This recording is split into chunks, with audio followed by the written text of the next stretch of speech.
Hello, and welcome to the Coastal Conservancy's webinar on an overview of the California Environmental Quality Act, also known as CEQA, and applying CEQA to conservation projects. I'm Trish Chapman. I'm the Central Coast Regional Manager for the Conservancy, and we also have here Joel Gerwine, who's the Deputy Regional Manager for the South Coast. Did I say Central Coast? I did.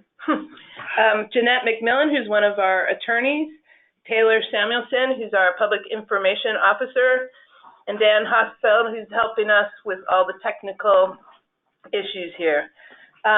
This webinar is designed specifically for Conservancy grantees and organizations doing similar type of work to get a better understanding of CEQA and how it and when it applies to their projects.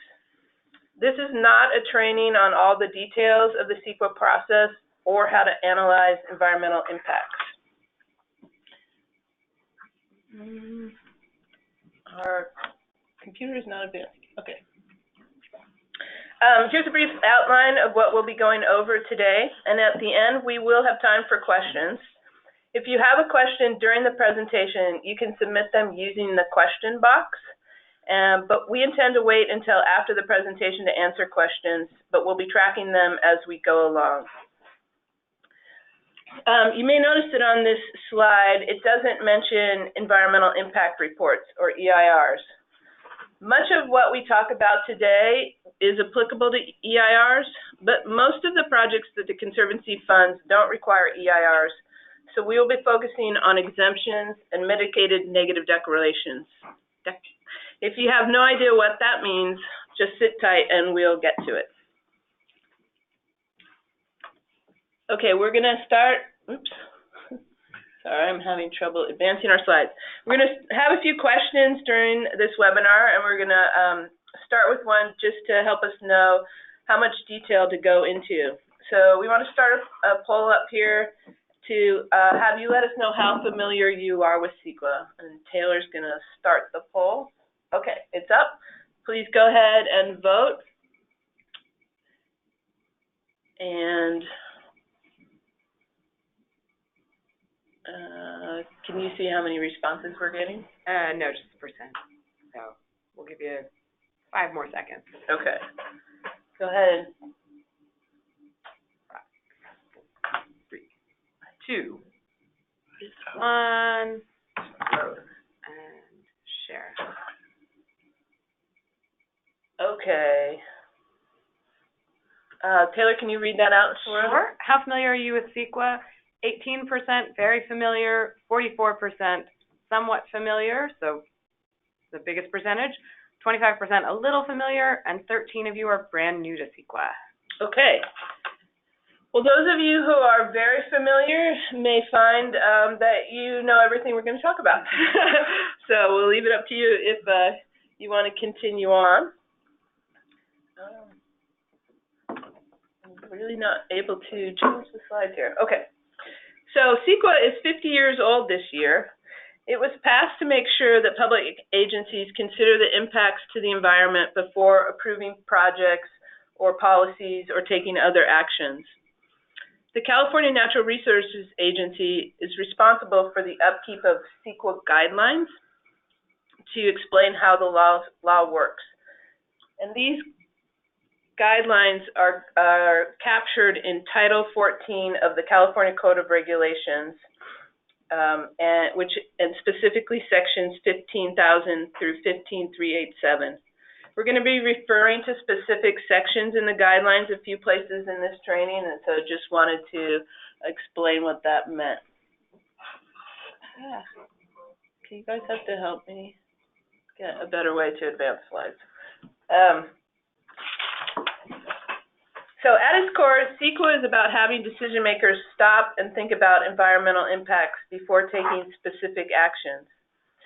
It requires that significant environmental effects of proposed actions be disclosed. Okay. That environmental damage of proposed actions be prevented or reduced by changes to the project that still allow the project to meet the core objectives or through implementation of mitigation measures. And if a public agency takes an action like approving a project that will have significant effects on the environment, the agency has to disclose the reasons why the proposed action is more important than the anticipated impacts. This is an important part of CEQA that some folks get confused about. CEQA does not prohibit projects that have significant impacts. Instead, it requires that impacts be reduced to the extent possible, and that remaining impacts be disclosed, and that decision makers acknowledge and explain when they're choosing to take an action that impacts the environment. CEQA is also intended to foster interagency coordination of project review and enhance the public's participation in the planning process. Okay, so what is a project under CEQA? So on the Conservancy's grant application, we include a question about the status of environmental review of applicant projects under CEQA. And one of the options we give on the application is not a project under CEQA. And we probably shouldn't include that option because I'll just tell you now that if it's a project that we fund, 99% of the time, that project is subject to CEQA. So under CEQA, anything that has the potential to result in a direct change to the environment or a reasonably foreseeable potential for an indirect change and that requires an action taken by a public agency is subject to CEQA. And actions are things like the agency actually doing the project, adopting a plan, issuing a permit, and providing funding. And also an important note is that planning projects that are planning for projects that will affect the environment, they are subject to CEQA, even if the planning, the actual sitting at a computer and writing the plan isn't going to have an effect on the environment. The planning project is subject to CEQA. What is not a project under CEQA? I'm just going to go briefly over this because, as I said, pretty much any project, conservation project that we work on is subject to CEQA. So actions taken solely by private entities that don't require public approvals. Public agency funding for consultant services that provide public information are not subject to CEQA.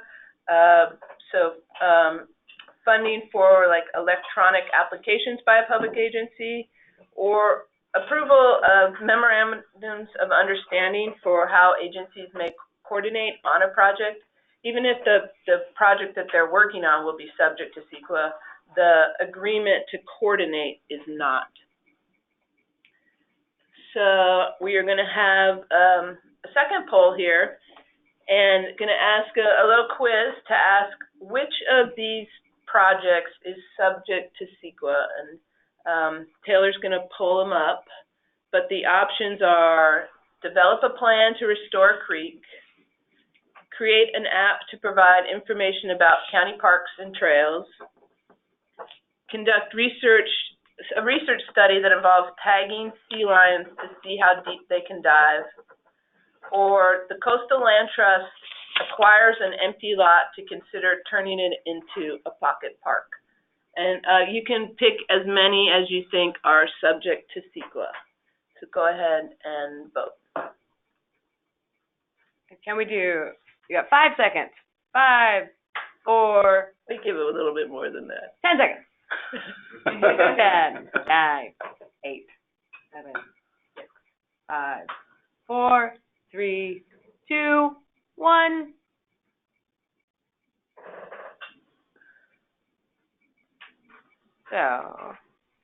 Okay, so it looks like most of you got correct that developing a plan to restore a creek is a project under CEQA, and also that creating an app to provide information about county parks and trails, that's only providing public information, so it's not a project under CEQA. Conducting a research study that involves tagging sea lions.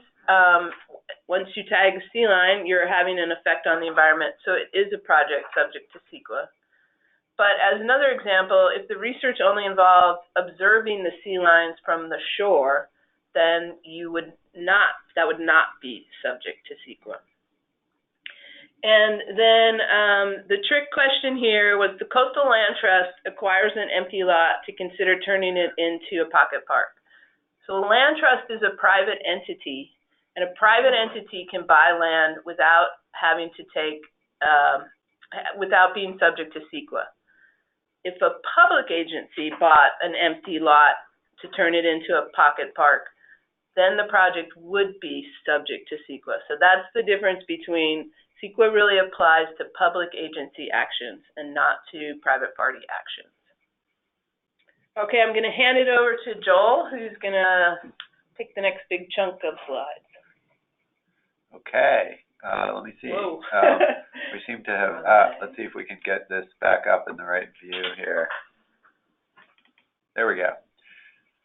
Okay, hello everybody. So you've figured out whether your undertaking is a project under CEQA, and now you have to, if it is a project, you have to comply with CEQA. And if you look at this slide, you might say to yourself, it doesn't look that bad, that's not that complicated. We will be walking through these steps together and talking about them.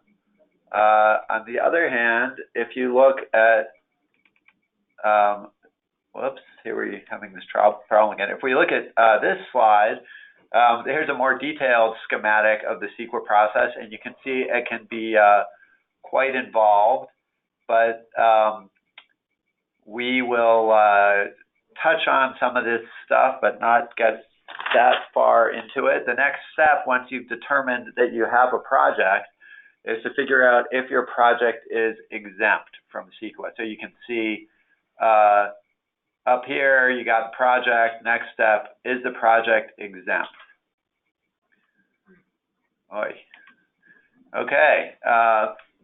There are two types of exemptions which your project might qualify for, statutory and categorical. And we're going to talk about both of those.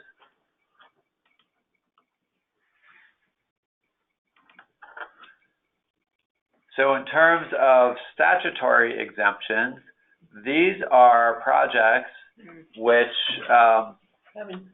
we're having a little technical difficulty here, but these are projects which the legislature has determined, even if they might have a significant effect on the environment, it's in the public interest to exempt them from CEQA, maybe because it's urgent that we get these projects done, or for some other reason, the time and analysis and public review required under CEQA, the legislature has decided should not apply to these types of projects.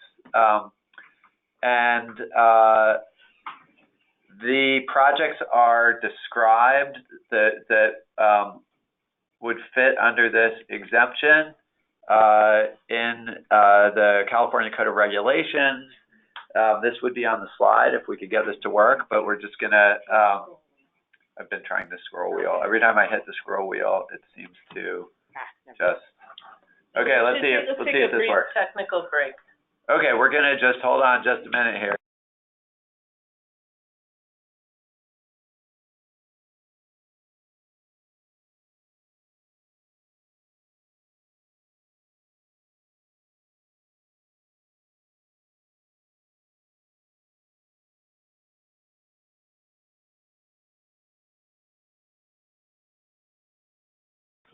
Okay, we're back. Sorry about that.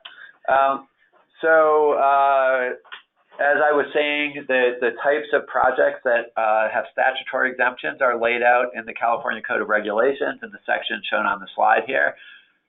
In terms of the exemptions that statutory exemptions we use here at the Conservancy and other conservation organizations might use, the most common would be planning studies. Trish was just talking about how preparing a plan is a project under CEQA, but in many cases that planning is exempt from CEQA under either a statutory or a categorical exemption. So in this case, this particular statutory exemption, if you're just figuring out whether you can take a certain approach to solving a problem, maybe, for example, building a living shoreline to protect a road from sea level rise, and you haven't committed your agency to taking a certain pathway yet and carrying out a certain project, then you are still fine under this exemption.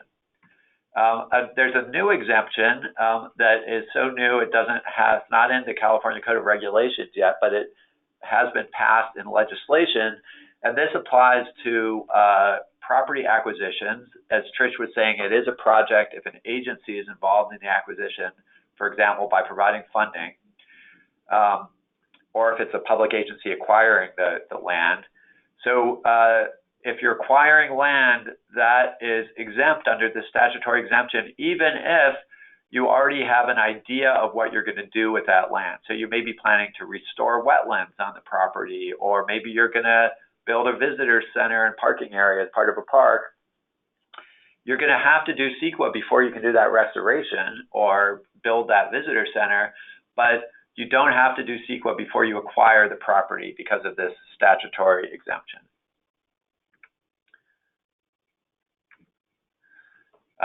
There's another category of exemptions that are categorical. These exemptions are for projects that generally do not have the potential for significant effect on the environment.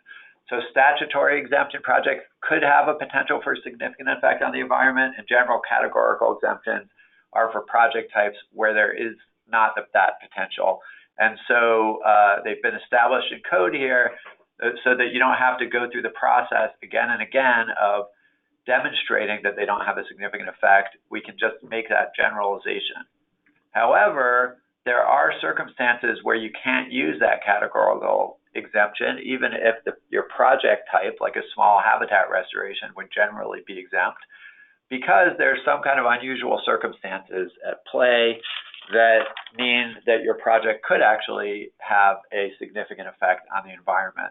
And some of those circumstances are described in the code.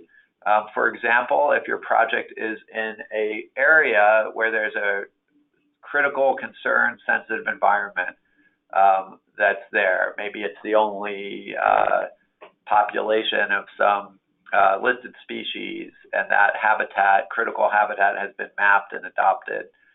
That would be an example.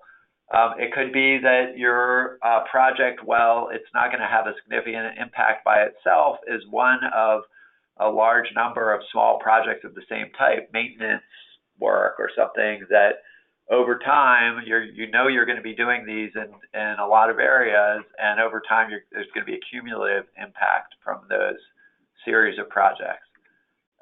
Or these other circumstances, again, which might result in significant impacts from your project. So in those cases, you can't just sort of have a blanket application of the categorical exemption. You do have to look at the circumstances of your project and make sure that there isn't something new and different that would result in a significant effect in your case. So let's talk about some of these categorical exemption types that we commonly use in our partners. One would be for minor alterations to existing facilities. And an example of that might be landscaping. Maybe you're putting in a xeriscaping type of garden to demonstrate water conservation. Maybe you're removing debris. Those kinds of things might fit under that. Or you might fit them under minor alterations of land. That might also be a project where you're doing some invasives removal, some native species planting, if you're not doing a lot of ground disturbance.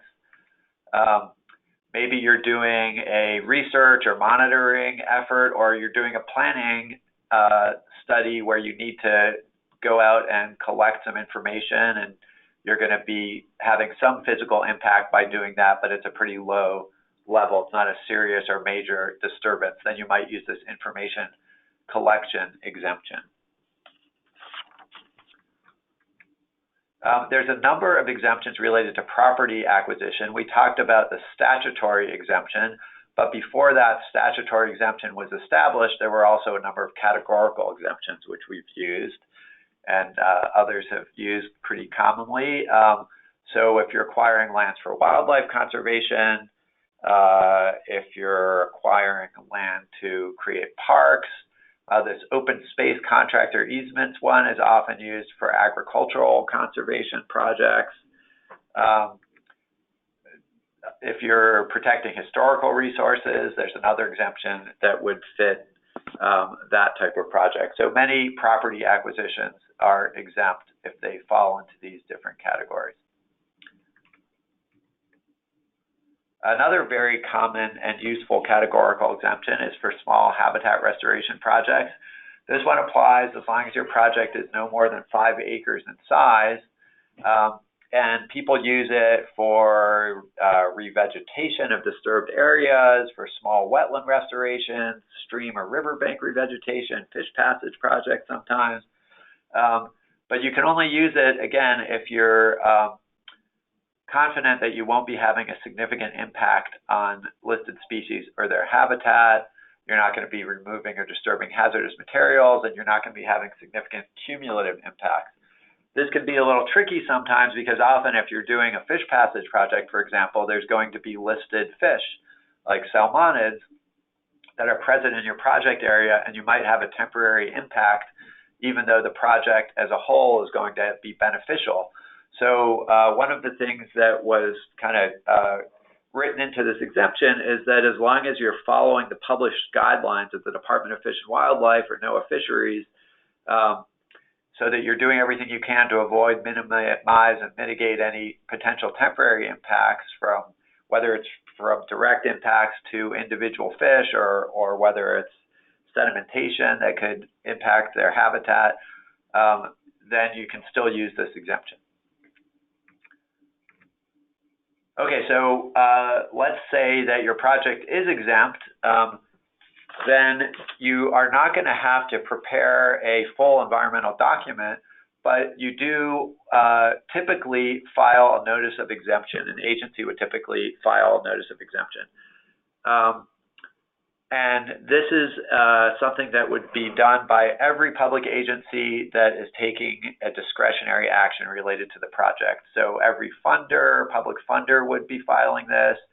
Every agency that's issuing a permit would be filing a notice of exemption, and they're all doing this independently. They all make their independent determination of whether it's exempt from CEQA. It's worth mentioning that a project may have multiple components that don't all fall into a single categorical exemption, for example, and you can still find it exempt if you use multiple categorical exemptions that cover all the pieces of the project. Another thing to mention is that agencies aren't actually required to file a notice of exemption in order to be complying with the law, but there's an advantage to them in terms of the potential for people who have concerns about the project to file a lawsuit opposing the agency's decision. So if you don't file a notice of exemption, then there's a 6-month period after the agency has made its issued its permit or whatever when that can be challenged under CEQA. But if the agency does file a notice of exemption, then that period is shortened to 1 month. Okay, so what if your project is not exempt from CEQA? Then what do you have to do? In that case, you're going to have to evaluate your project and determine whether it would cause a significant impact to the environment. And you're going to have to document that evaluation in an environmental document. And there's 3 different types of documents that you can prepare to do that depending on the level of impact that you're looking at. So before I talk about those 3 types of documents and how you make that analysis of the significance of impacts from your project, let's talk about when you would go through this process. When are you going to evaluate your project under CEQA? If you tried to do it at the conceptual or preliminary design stage, you would find that that is probably too early because you don't really know exactly what you're doing. Things could change a lot as you continue with the planning and design process.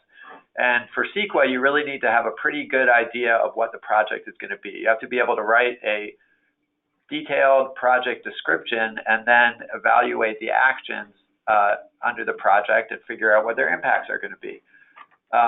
So you want to be somewhere down the road with your design. The rule of thumb is 35% complete at least with your design plans.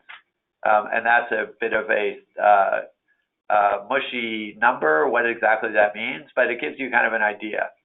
On the other hand, you don't want to be too far down the road. You don't want to have final designs and already have gone out to bid, because the whole idea of CEQA and public consultation and agency consultation under CEQA is that you're going to improve your project. People are going to provide input, and you're going to likely modify your project to reduce impacts or to improve the benefits from your project. And so because your project will change somewhat through the CEQA process, you don't want to start the CEQA process when you're already far down the road of design, because you'll just have to redo that design, and it could give you trouble with other things that because you've already gone down that road pretty far. So between 35 and 65% complete, again, is a rule of thumb. You want to do it before you submit permit applications, and most regulatory agencies will want to know that you've submitted CEQA and see your CEQA documents. They will often be providing input during the CEQA process. And then, in addition, you should know that most state agencies, including the Conservancy, aren't going to give you funds for construction until CEQA has been completed. So that's another reason why you can't wait too long to start CEQA either, because before you get your permits and before you get your funding for construction, you're going to need to be through that process. Okay, so back to the types of CEQA document that you might find yourself preparing.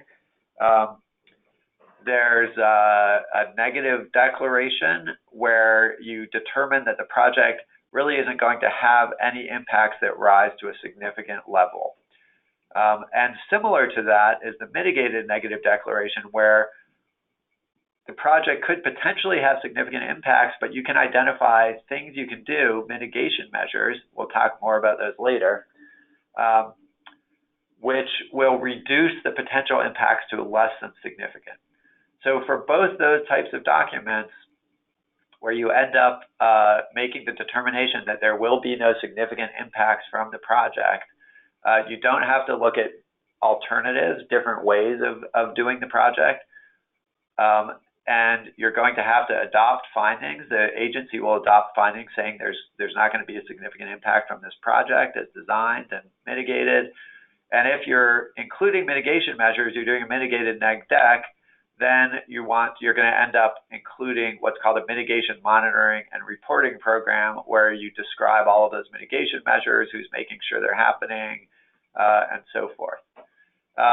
The third type of document, which we're not going to discuss as much in this presentation, or not really at all, is an environmental impact report. And that's what you would prepare. It's a more detailed analysis. You would prepare that if there are potentially significant impacts that may not be able to be mitigated to a less than significant level.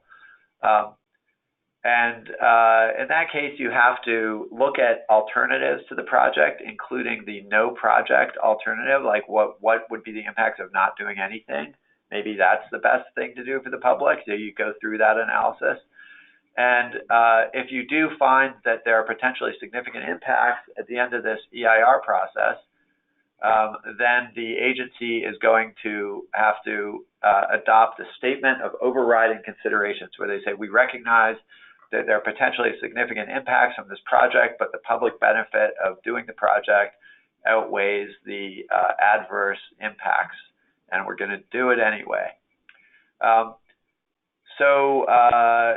I will also say that there are EIRs where there is no significant impact found after mitigation.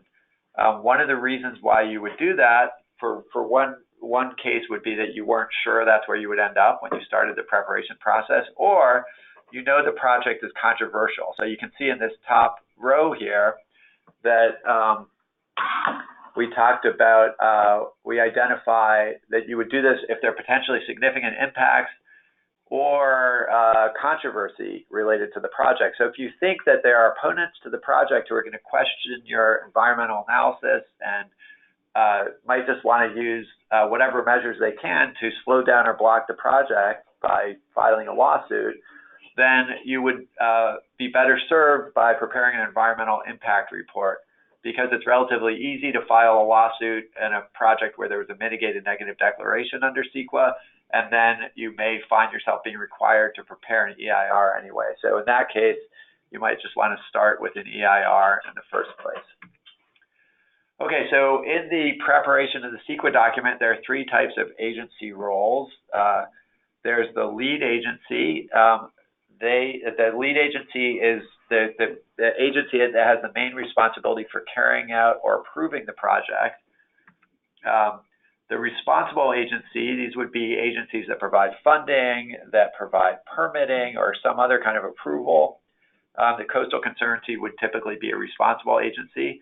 And then there are 4 trustee agencies established in legislation, which have jurisdiction over natural resources affected by a project, which are held in trust for the public. And so if any of those natural resources could be affected, then that agency has to be consulted. So more about the lead agency. This is the agency, as I said, that's carrying out the project or has the primary role in supervising or approving the project. And the lead agency is going to make the decision about what type of CEQA document needs to be prepared. And the lead agency will be doing the consultation with responsible agencies, trustee agencies, and also with Native American tribes whose cultural resources may be affected. And also the lead agency will be handling the public review process, for public comment, soliciting public comment, holding a public meeting, and so on. So who is going to be the lead agency? You can see that this characteristic that it has, if there's an agency that's carrying out the project, that's pretty simple. If you're looking for the agency with a primary role in supervising or approving it, that may be harder to determine. It's common that there'll be multiple public agencies involved, some providing funding, some providing permits, maybe another agency owns the land where the project is happening. So it can be a little difficult to figure out who the lead agency is. And there's some, in the code, there's some helpful criteria for identifying the lead agency when it's not so clear. So one of the things you would look at is to see which is the agency, if there's multiple public agencies involved, which is the one that has general government powers, like a city or a county handles approval for a lot of different types of projects and impacts, versus, say, the water board, which has a narrower kind of scope of its jurisdiction. So generally, the code tells us that it would be the city or county that would be the lead agency in that case.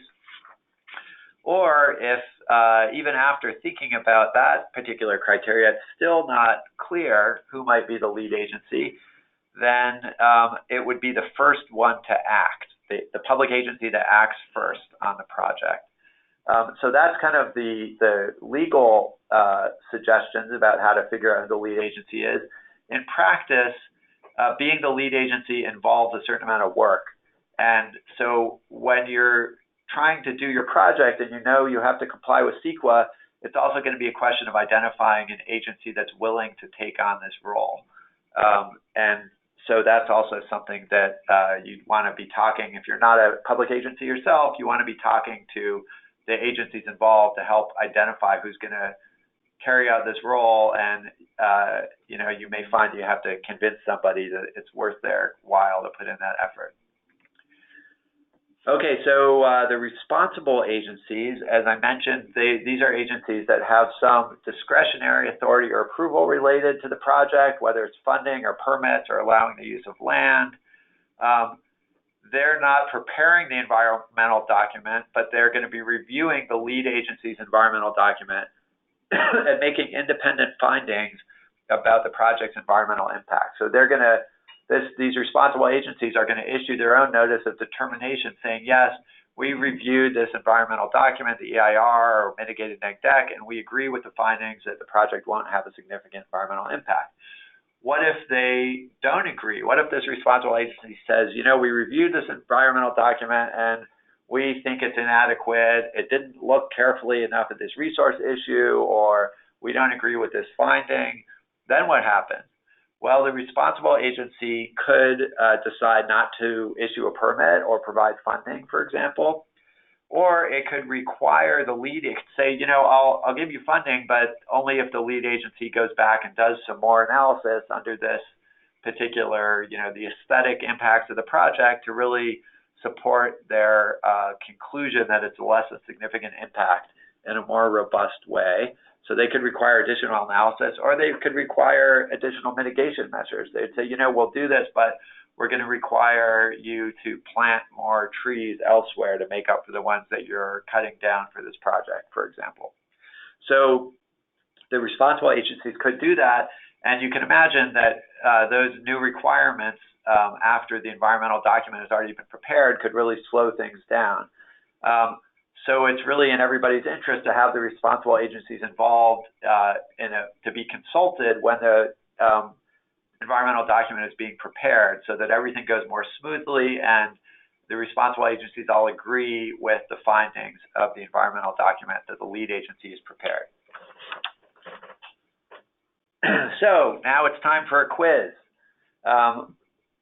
The question here is going to be, who is the lead agency under these different situations?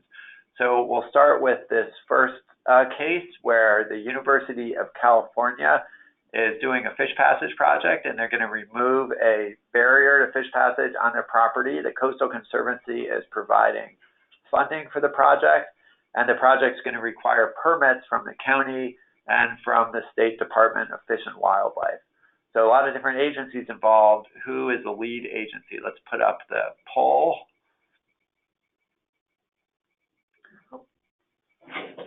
Just a moment. We'll get that poll up so you can give us your answer. Can we put up the poll?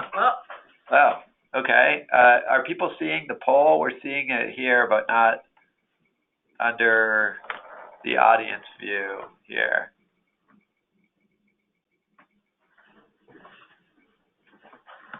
Oh, you're going to try to do it from here? Yeah. Okay.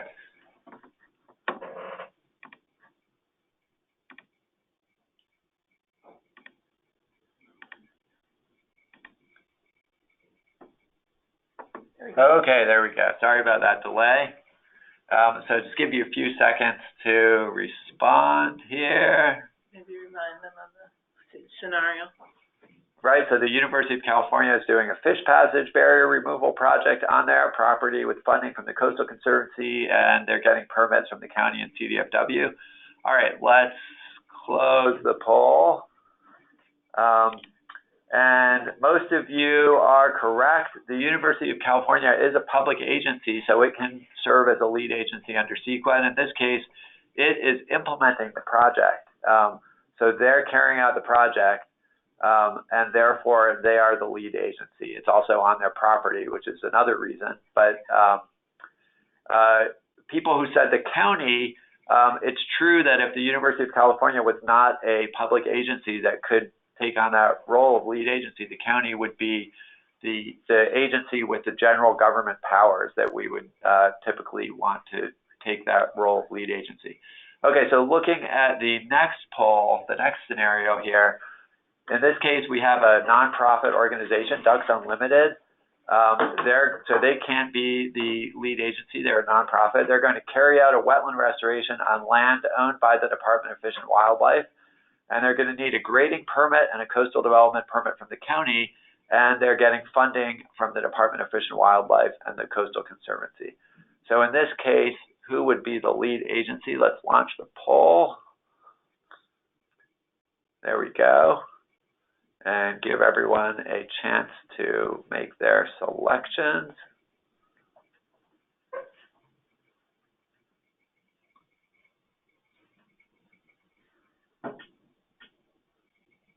All right, let's go ahead and close the poll. So this was a tough one, And most people here said the Department of Fish and Wildlife, because the land is owned by the Department of Fish and Wildlife, and they're providing funding. So they're involved in a couple of ways, and you might think, wow, this is really their project. But you could also, I think, look at the criteria in the code and say, actually, the county is the lead agency because they are issuing 2 permits, and they're the agency involved that has general government powers, as the code described, like a city or a county. So CDFW, I think, could make the argument that they're not really the proper lead agency. On the other hand, they might have been the first to act if they decided with Ducks Unlimited early on, yes, we want to have this project, we're going to allow you to do it on our land. So I would say that the answer that I would give in this case would be the county, but again, it's probably going to come down to which agency is willing to be the lead agency in practice. Is the county willing to go ahead and prepare the environmental document, or is the Department of Fish and Wildlife willing to step up and take that role? And you could kind of go either way, most likely. Okay, let's continue. If I can advance the slide, there we go. Again, it's important when you're doing CEQA to consult early on in the process. And particularly with the trustee agencies listed here, and with Native American tribes. This is both a requirement of under CEQA that you do this early consultation. For example, consultation with tribes has to be started at least by the time of your scoping for the project, when you issue a notice of preparation and have a scoping meeting, for example, if you're doing an EIR. And it's just in the interest of a project proponent to do this early consultation with trustee agencies, tribes, and regulatory agencies, because you really want to know what they're going to require from you, so you don't waste time designing the project in a way that won't be able to get implemented down the road. So you figured out who your lead agency is. And now you're trying to advance the slide. Here we go. Now you have to, you've decided that you do have to prepare your environmental document, and you're trying to decide, am I going to be doing a negative deck, a mitigated negative deck, or an EIR? And as we discussed, that depends on the level of environmental impacts that you might expect, but you have to go through some analysis to figure out what those environmental impacts might be. So you start by preparing an initial study, which can serve as like an outline for your more detailed analysis that you'll do once you've determined what kind of document you're going to prepare. And you're going to be going through all of these environmental impact types that are on the slide here, and answering specific questions to determine what the level of impact is under each category. Is it potentially significant? Is it less than significant? Is there no impact?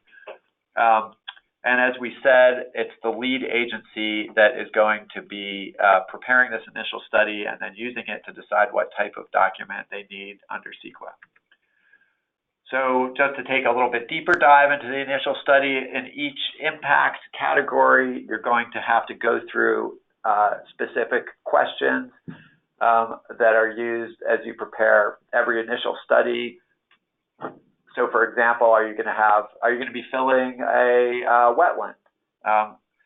If you are, then that's probably going to be a significant impact. So you're going to go through each of these sets of questions in your initial study preparation. And a big question when you're doing this is how you determine what a significant impact is. How do you define that? It's not really obvious. CEQA gives a definition, which is provided here on the slide: substantial or potentially substantial adverse change in any of the physical conditions within the area affected by a project. But what exactly does that mean? Reasonable people could disagree about what's significant. So there are some guidelines and well-accepted thresholds of significance, but different agencies will actually have different sets of thresholds, things that they've determined would be significant to their agency. But there are some commonly accepted ones. Here are some examples. Again, there's that filling in a wetland one there, but you might have situations where it's harder to decide. Maybe you're going to be planting riparian habitat, but you're also going to have to remove some riparian habitat to construct the project, to widen the stream or something, and then later you'll plant more, so you'll have a temporary loss. Is that significant or is it not significant? It can be difficult to decide.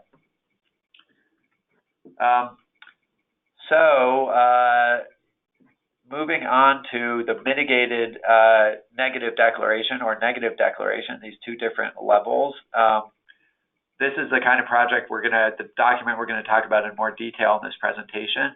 And this is what you would be preparing if your initial study suggests that the effects of the project can be reduced, eliminated, or mitigated to a level of less than significant. Otherwise, you're in EIR territory. And 90% of negative declarations are mitigated negative declarations. It's pretty rare to find a project that says we're really not going to have any significant impacts. We don't need to do any mitigation measures. Those certainly do exist, but mostly you're going to be looking at a mitigated neg dec, and that's what we're going to be talking about. What's in a mitigated neg dec? You've got your detailed project description, you've got that initial study, and then you've got a narrative that really answers each of the questions we were looking at and explains why any significant effects of the project can be reduced, eliminated, or mitigated to a level of less than significant. It's going to include the mitigation measures that would have to be implemented to reduce those effects.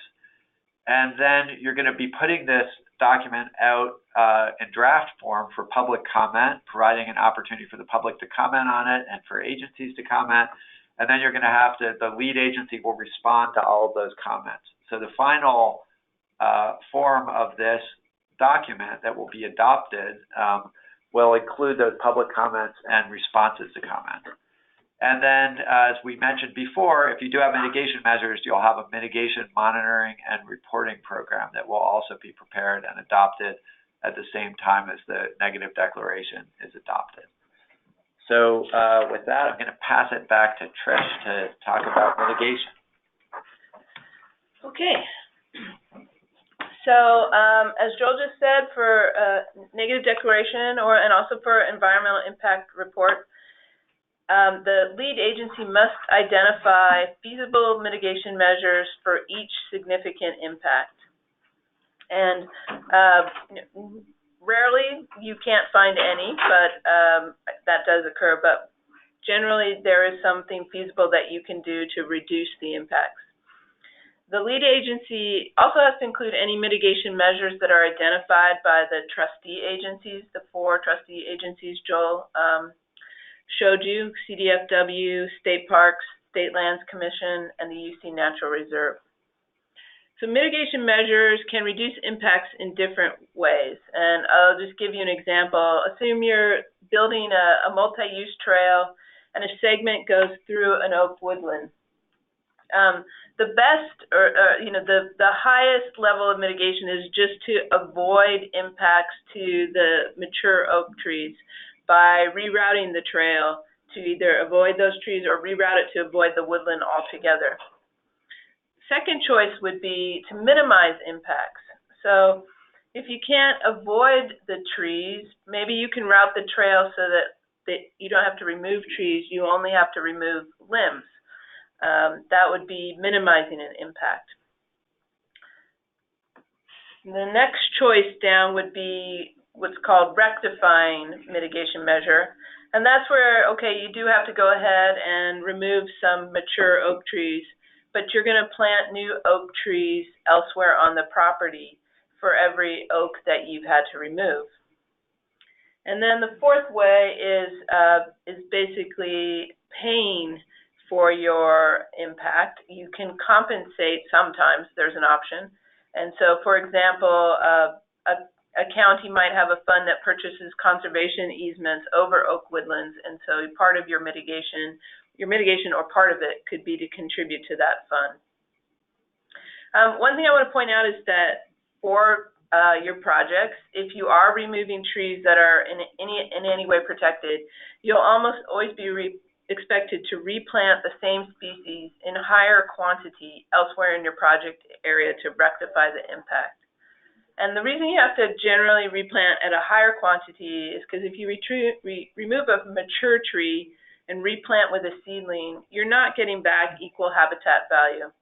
Plus, that young tree might die. And so generally, the impacts, your mitigation will require impacts that will require replanting at a higher than 1-to-1 ratio. Here's a few more examples of common mitigation measures in conservation projects. If nesting birds could be disturbed by construction activity, well, then a mitigation measure to avoid that is to not allow tree removal during nesting bird season. You also can minimize by not allowing construction activities within a certain distance of known bird nests until the birds fledge. With buried cultural resources and the risk that they could be unearthed, the first step is just to avoid any known cultural sites. But sometimes you can't avoid the site, and so a way to minimize might be to not allow grading in that area or to cover that area with a stable soil before constructing on top of it. And also, you're often not sure if there are buried cultural resources, so there's common mitigation measures that involve having archaeological monitors present during excavation activities and temporarily stopping construction if archaeological resources are discovered. And at that point, you'd have to figure out a specific plan for how to mitigate for the resources you found. Also, in this table with noise impacts, you can control what hours that construction can occur. And as we talked about in the previous example, a way to rectify an impact if you have to remove oak trees is maybe you'd be required to mitigate by planting 3 new trees for every one you removed. So all the mitigation measures in a neg deck are pulled together into one document called the Mitigation Monitoring and Reporting Program, or MMRP, or some people call it the Mitigation Measure Monitoring and Reporting Program, MMRP. And that spells out all the details of the mitigation measures that are identified in the CEQA document. And as Joel said, the lead agency prepares the MMRP, but every responsible agency also has to review it for adequacy as part of their making findings on the CEQA document. For any mitigation measures, they should contain 5 elements in there. The why should state the objective of why the mitigation is being done. What should explain specifically what will be done, and if there's any measurable performance standard by which success will be measured, it can be included there. Who? You should identify the agency that will actually implement the mitigation measure. And the lead agency can delegate implementation of mitigation measures to another entity, but ultimately the lead agency remains responsible for making sure the mitigation is implemented. Where? It should specify the specific location that mitigation will take place, and when it should specify the schedule for implementation. One important concept is that you can't say, well, we're going to reduce the impacts, but we'll figure out how to do it later, for instance, during the permitting process. That's called deferred articulation of the mitigation measure, and you're not allowed to do that. So we're going to have another little quiz here. And so we're going to give imagine a project where there's an existing pond used by California red-legged frog, which is a threatened species, with wetland habitat around the edge, and the project intends to excavate an adjacent area in order to expand the pond. In this instance, which of these mitigation measures would be acceptable? And I'll read through them and then we'll start the poll. On the poll, you won't see the full wording because we're restricted by how many words we can put on the poll. So first would be red-legged frogs will be moved out of the pond before grading begins. Another one would be prior to issuance of a grading permit, the landowner shall retain a qualified project biologist to monitor ground disturbing construction activities, i.e. vegetation removal, grading, excavation, or similar activities, to ensure measures to protect sensitive habitats are implemented. Third one, to address potential wetland impacts, the project will comply with all Section 404 permit requirements. Or 4, the contractor will design and implement erosion control measures prior to the start of construction. So we're going to go ahead and start the poll. And again, you can pick as many as apply for which of these measures would be acceptable.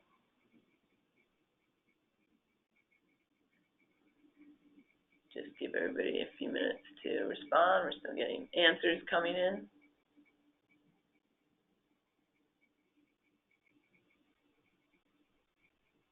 And I'm going to close it up here in a second. All right, go ahead and close it up. Thank you. Okay, so I'm going to go back through these quickly. So the first one was red-legged frogs will be moved out of the pond before grading begins. So that has what will be done and when it will be done and where it will be done, but it lacks who it will be done by. And in this case, when you're talking about listed species, it's important to have a qualified biologist be specified as who's going to move the frogs. And it also doesn't specifically say why, so it's good to add that in.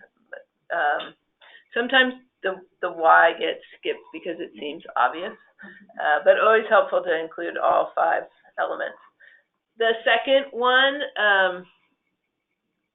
I think an that extra we one never showed up in the poll. Yes, an extra one showed up in the poll. So, we didn't do the first one, so we're on answer number 2. So, sorry about that. We updated the slide, but not the poll. So pretty much all of you got correct that the mitigation measure about prior to issuance of a grading permit, the landowner shall retain a qualified biologist, etc. That one has all the elements. Who will do it? The landowner and the qualified biologist. When? Prior to issuing the grading permit. Why? To ensure protective measures are taken. What? To monitor ground disturbing activities. And where? It can be assumed that that is wherever the ground disturbing activities are occurring. The next one was to address wetland impacts. The project will comply with all Section 404 permit requirements. That is an example of the deferred articulation of mitigation. It doesn't actually say what will be done, and so that is not acceptable mitigation. There is a way that you can modify that statement to make it acceptable, and that's if you can articulate the standard that the permit will be, that the permit will hold the project to, and that standard makes clear that the impact will then therefore be less than significant, then you can do that. And so in this case, if it was rewritten to say, the project will obtain a Section 404 permit for which the regulatory standard is no net loss of wetlands.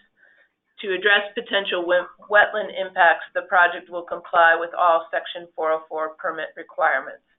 In that case, that reference to future permitting would be an acceptable mitigation measure because you've specified the standard that the permit will hold the project. Sorry, I don't know what that noise was.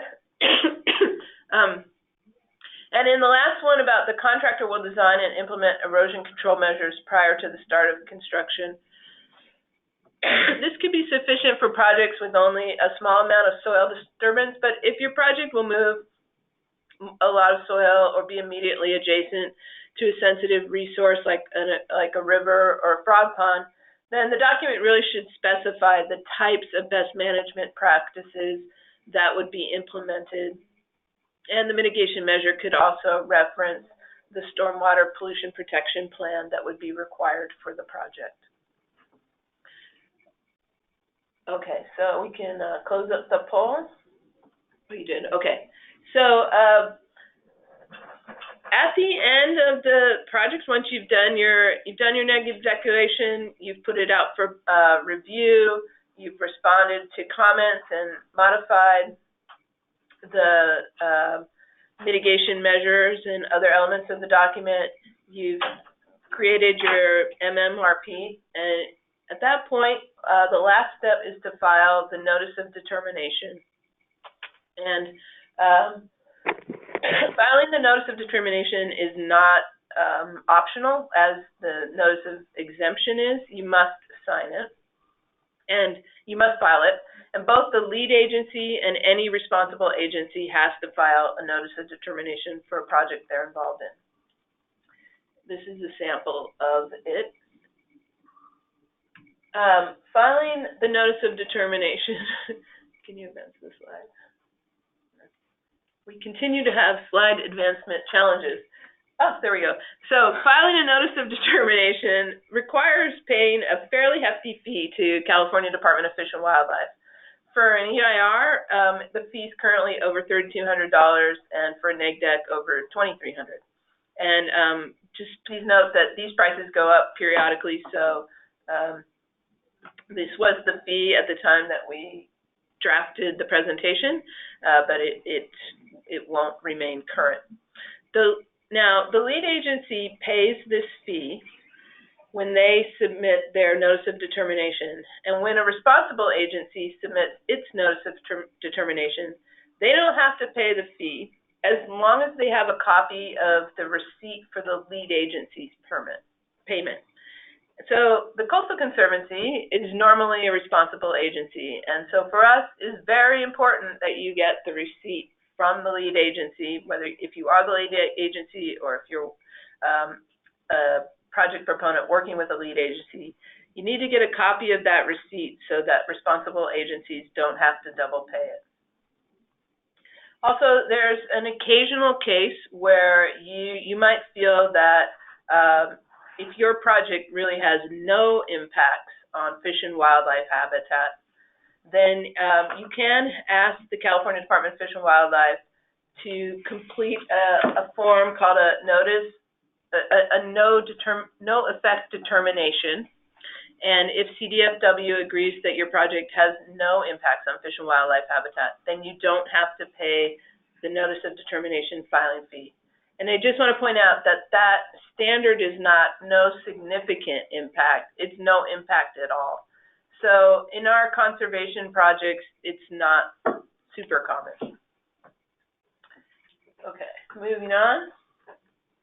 All right, so this training, we focus primarily on exemptions and negative declarations because that's what is most applicable to the types of conservation funds that we work on. But sometimes an EIR is needed, or if a federal agency is providing funding or permitting the project, then review under the National Environmental Policy Act, or NEPA, will be required.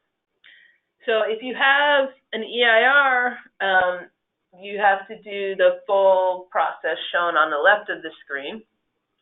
And in general, there's several more requirements for public notices and public engagement, as well as for consideration of alternatives. And for an EIR, it will take more time and it will take more money. For NEPA, the chart on the right shows that it's a fairly parallel process to CEQA. They're not exactly the same, but they're reasonably close. And so the documentation required is fairly similar. Generally, if you have to do NEPA, you won't need additional resource analysis. And you can typically have just one document that serves as both the CEQA document and the NEPA document, which can save you money rather than having two. But you're going to have more process, it's going to take more time, and it's also going to take more money. So you need to plan for both of those depending on the nature of your project. I guess Dan is going to advance for me. No? Oh, here, I got it. All right, so this last page lists some of the resources that may be helpful to you, and we'll be sending out a link to this presentation in the next few days, and also a link to a recording of this webinar. So you don't need to write these resources down if you don't want. But we're now going to address questions that you may have. And again, you can use the question box on the screen to submit your questions. And if we aren't able to get to all the questions, either because we run out of time or we need to investigate, we'll try to, we will post a document later with responses to all the questions we receive. And I just want to point out that we cannot give you legal advice regarding CEQA. So if you have that kind of question, we won't be able to answer it, but we might be able to point you to helpful resources.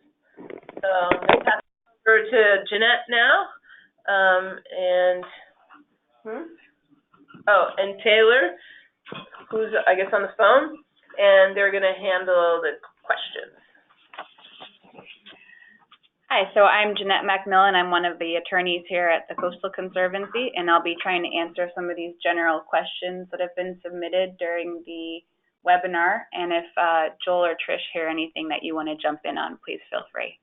Okay, so I'll just read out the questions that I have here. The first one is, can you explain how or whether land acquisition is or is not a project under CEQA? So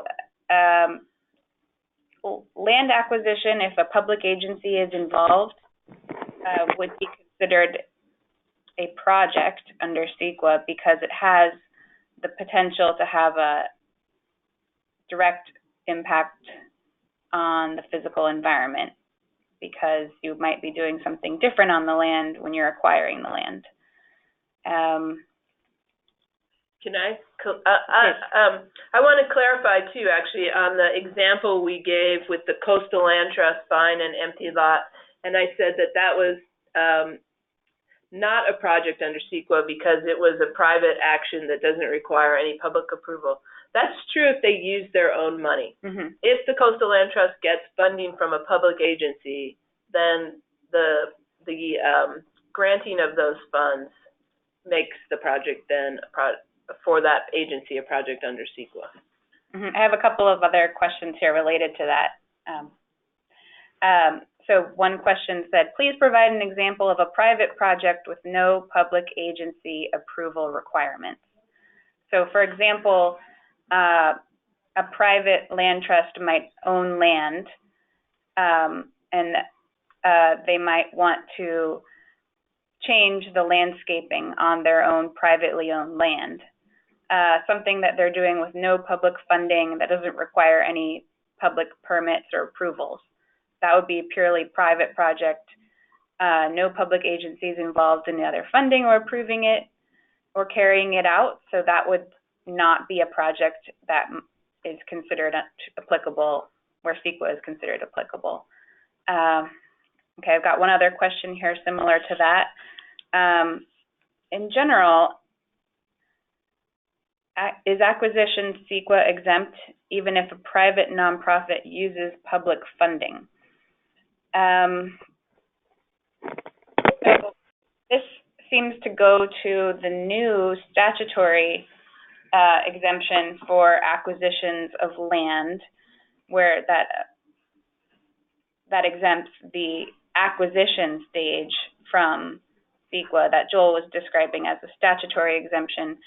And you know, this is actually a little unclear right now whether that new statutory exemption clearly applies to private nonprofit acquisitions. I think we'll have to see how that gets interpreted It's definitely applicable to public agency acquisitions, but it's not clear right now whether that also applies to private nonprofits. However, the older categorical exemptions that Joel mentioned about acquiring land don't have any language about public agencies. So those acquisitions are clearly applicable. Those exemptions are clearly applicable to both private nonprofits and public agency acquisitions. But just to jump in there, those categorical exemptions are for acquisitions where you're acquiring the land for a specific purpose. You have to, it identifies those specific purposes, wildlife habitat or for a park or what have you. Okay. So a next category of questions is about exemptions. We have a question here that says, if a project qualifies for a statutory exemption, does it require an NOE? The answer to that is yes. You should file a notice of exemption for both categorical and statutory exemptions if you want to get that shorter period for being challenged that Joel mentioned, where that period for filing a lawsuit is shortened from 6 months to 1 month by the filing of the NOE. Okay, the next question I'm seeing is, are projects exempt if they are on federal land or on federally recognized tribal land? I don't know the answer to that question. Does anyone have experience with that? Well, I would say they're not going to be exempt from CEQA if there's a state agency, if there's a non-federal agency that's involved in providing funding or issuing a permit, then that agency is still going to have to do a CEQA process or a CEQA equivalent process. So, for example, the Conservancy will provide funding sometimes for wetland restoration projects on a national wildlife refuge. And when we do that, we need to make a CEQA finding. So yes, those projects are still subject to CEQA, even though the federal agency may not be required to comply with CEQA itself. The other agencies that are involved Good still point. be required. Yeah, if it's a state or a local agency making a decision, then that state or local agency would still need to comply with CEQA. Okay, thanks. All right, next question. Who can determine if a project qualifies as a categorical exemption? What qualifications does a person need to have to make that determination? So this assessment is made at the agency level.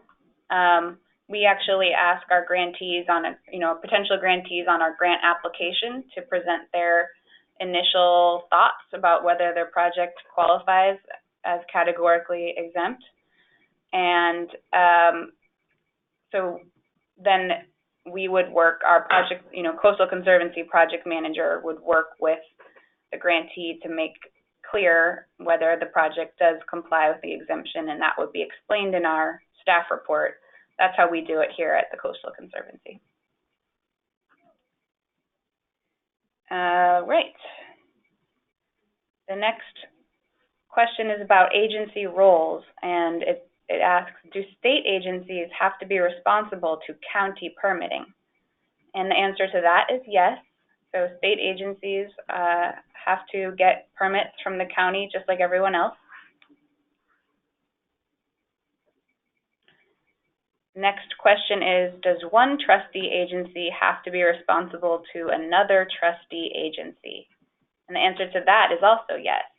So if CDFW were doing a project that impacted State Lands Commission land, such as submerged waters, they would still have to consider State Lands Commission a trustee agency and follow the regular process there. Okay, what are the consequences of starting construction before CEQA is completed? What is the enforcement of that? That's someone trying to find out how much trouble they're in. Okay, so consequences of starting construction before CEQA is completed. If you violate CEQA, you could be taken to court and a judge would tell you to stop your project and complete your CEQA analysis before starting your project again. And a judge would have a variety of remedies. They could, it could be very embarrassing and cause a lot of delay to your project. So you want to make sure you follow the process correctly. Okay. Will there be, so there was, this question asked, will there be any discussion regarding combining CEQA and NEPA into a single environmental document? And Trish did describe that. So I think that question came in before you answered that. Okay. The next question I'm seeing is, must each responsible agency submit a notice of determination in addition to any permits they issue? The answer to that is yes.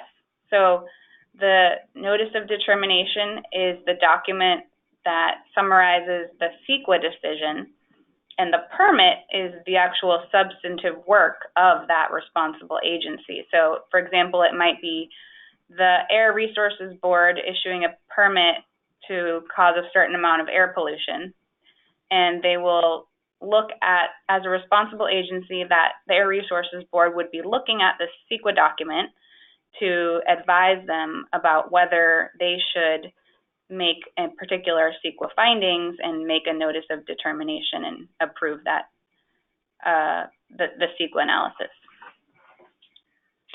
What about CEQA equivalent permitting agencies? Okay, so we're getting an internal question here about CEQA equivalent.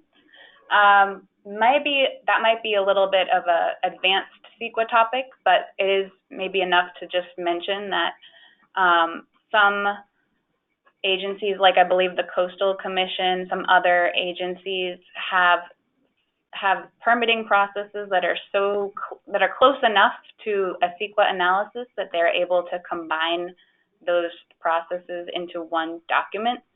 And so if I would just direct you to maybe a CEQA treatise that has a chapter on these kind of equivalent processes. Okay.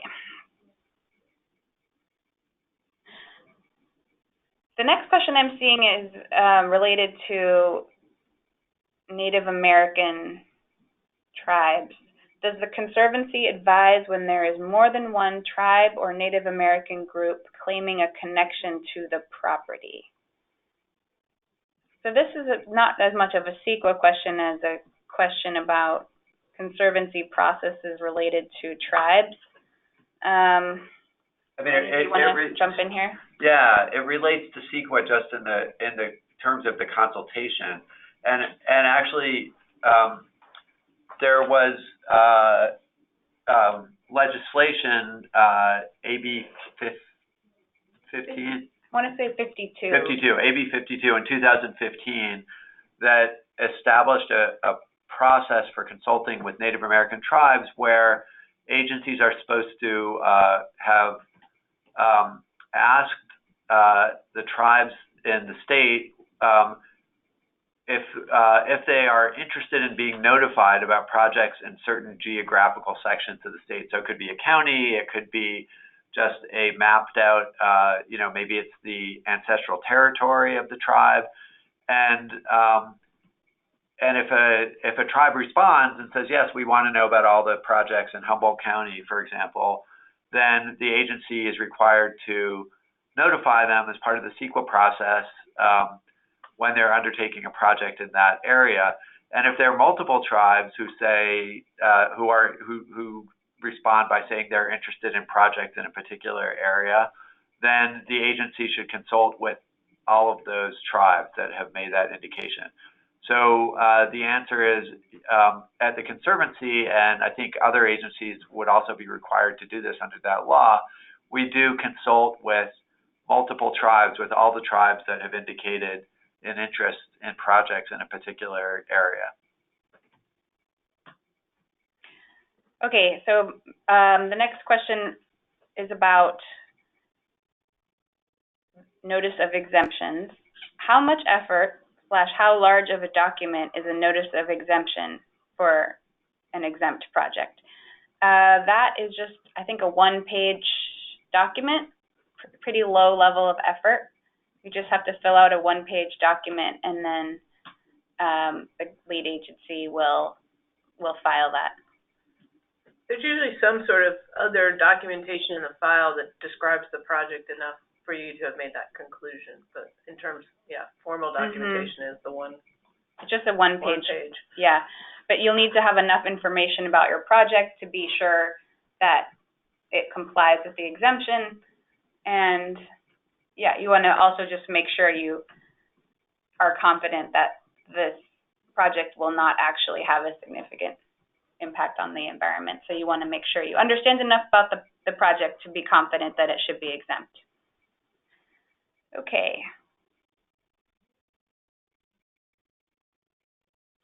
The next there's two questions about fees.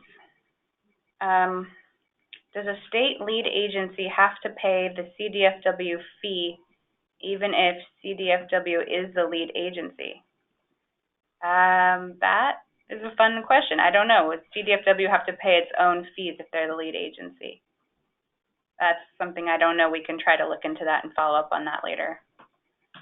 And does the Coastal Conservancy provide project funding to cover the CDFW neg deck permit costs?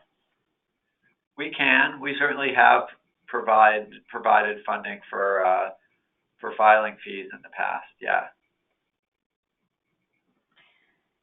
The next question is, when is public input required? So for a negative declaration or a mitigated negative declaration, there is a provision for there to be public circulation of a draft and input from the public before it's a finalized document. For a notice of exemption, public input is not technically required.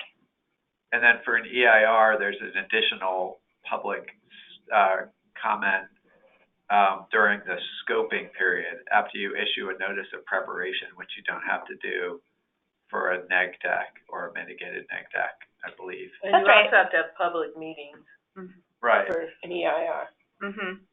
There's much more process involved for an EIR. A lot more public input required for an EIR.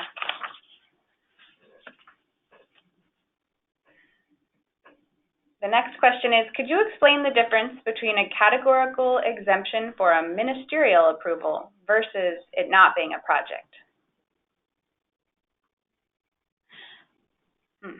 So actually, I think, I'm not sure how much we talked about ministerial, but for something to be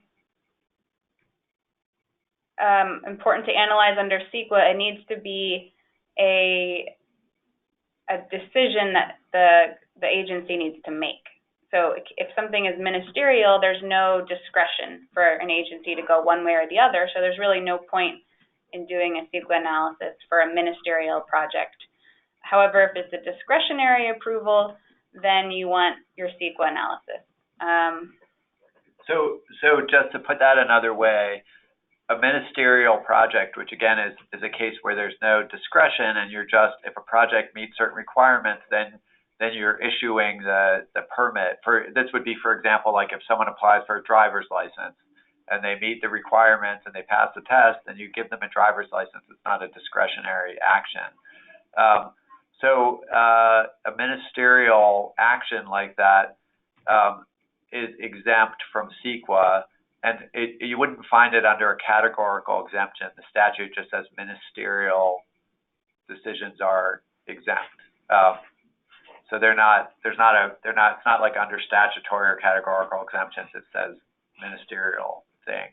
It's just not subject to CEQA. Next question is, in general, when does a project require NEPA?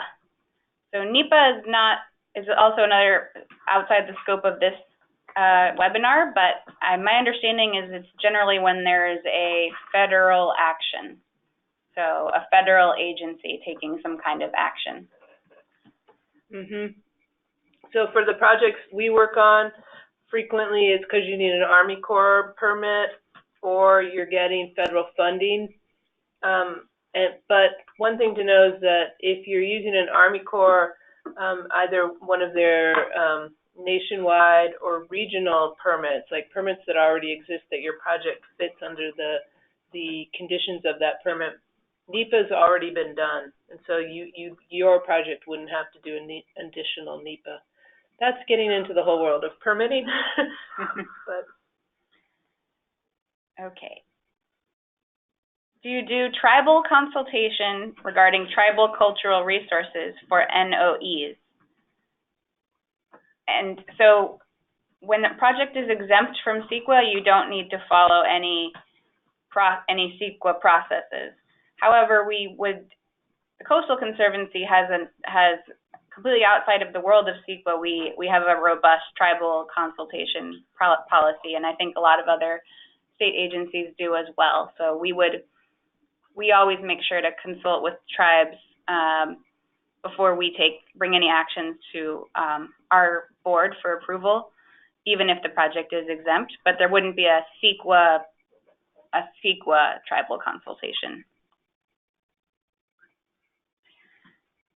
And last question I have here is, where is a notice of exemption housed? Who has access to it? Is it available to the public?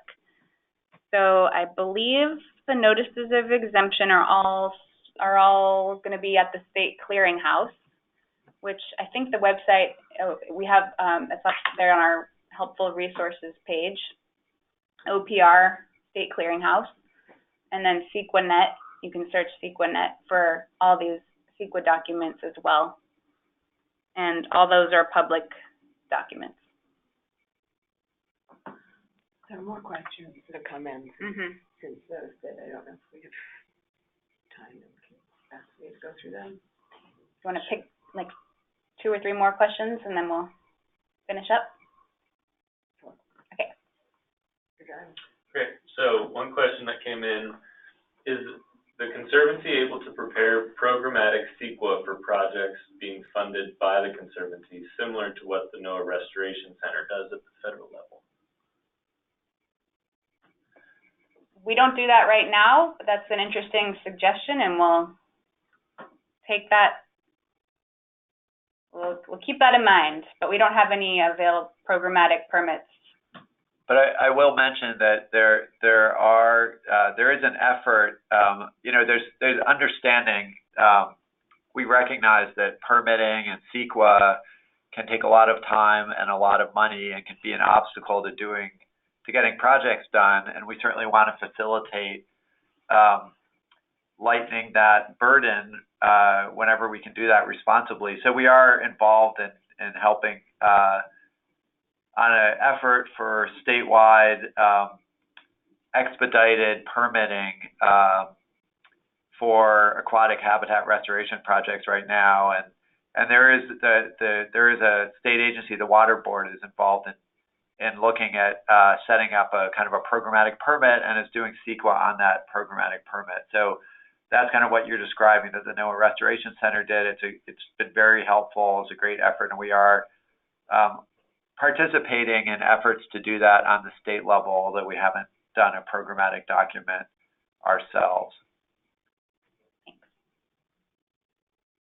Okay, and the last question we have here, if a project restores degraded land that could be intensive agricultural land that's being retired, would there be an exemption?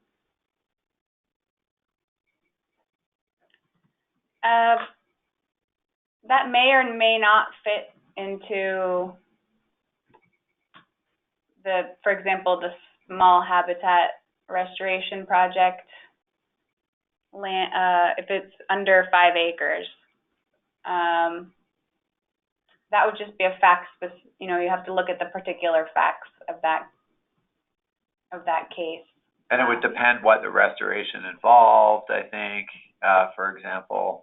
It also depends on the status of the agricultural land, because the state rates agricultural land, and anything that's rated as prime ag land is somewhat protected and probably would not qualify for an exemption for you to convert that. Mm-hmm. There are more questions that are time. I think this is as much time as we'd allocated for this, so we'll put these in a document and make them and the recording of the webinar available on our website. And thank you all so much for attending and participating, and I hope this was helpful. Thanks, everybody. Yeah, thank you.